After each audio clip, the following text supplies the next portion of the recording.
My whole goal in life has always been to make a difference. Let's just make a difference wherever you go. Do what you can. Faces is a wonderful way to do that.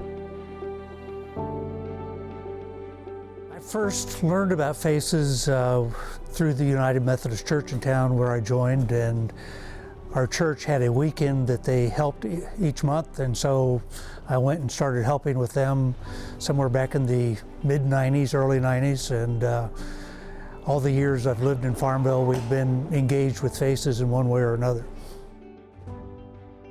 Faces exist to provide emergency and supplementary food to residents in our area, and typically the qualification level is if you have an income that's less than 180% of poverty level, then we can help you.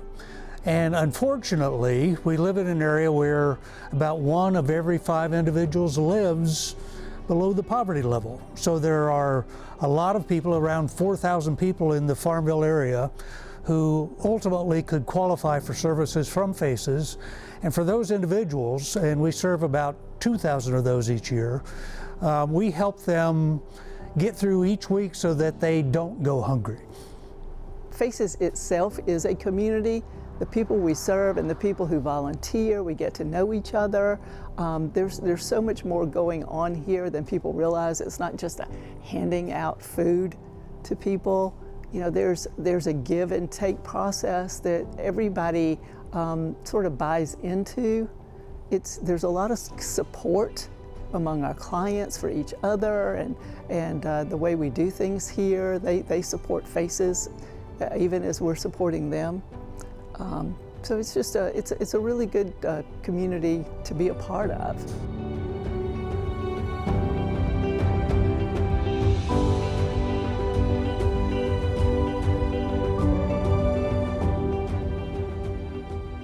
Well, Faces for many years had a building downtown, which was right next to the river.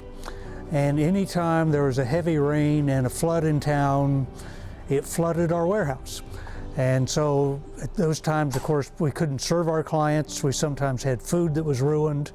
And so for a long time, we were hoping that we might be able to move to a location where that would no longer be an issue. And fortunately, as of 2 years ago, we moved to this location where we're on high ground and don't have to worry about that going forward.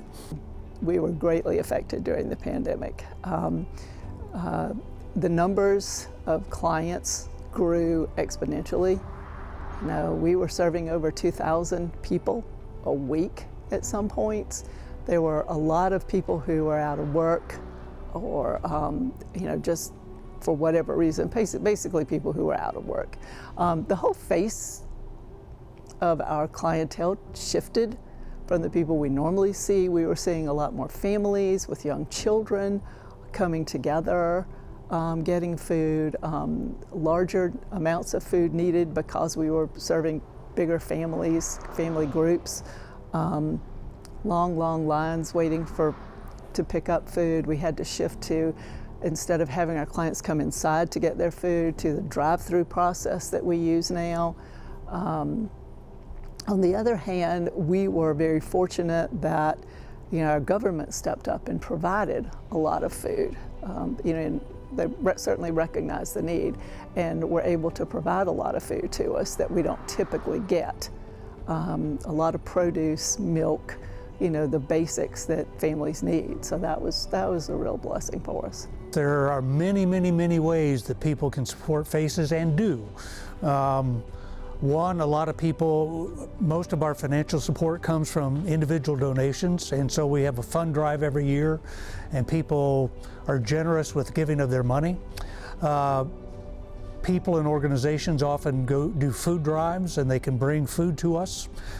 And then we have any number of programs where people can volunteer to help us. We distribute food every Saturday morning, and we need 15 to 30 volunteers every week for that. We also, on Thursdays, receive food from Feed More, have to unload the trucks and then sort that all out, get it ready to pack, and then in Thursday afternoons we have another group of volunteers come in and pack those bags, which are given out on Saturday mornings. And then in addition to that, on Fridays, we have a number of individuals who come and load up vehicles to take bags of food to qualified residents who live in low-income housing, elderly, and are unable to drive. I have 2 mornings a week that I come here and do projects and participate. And yeah, I enjoy delivering groceries to the elderly that I do on Friday mornings because I like to interact with them. I know them all by name now, and I enjoy seeing them every week and stopping for a minute to chat with them. We do have on our website, there's a tab for volunteering, and there's a sign up genius. If you're bringing a group, we prefer that you sign up and let us know that we're coming or that you're coming, because it really is possible to get overcrowded in here. And if you have too many people, then it can get a little tough moving around and getting everyone a specific job to do. So we like to know if there are large groups coming. If you're coming by yourself, just show up. We're happy to see you, happy to give you a job to do.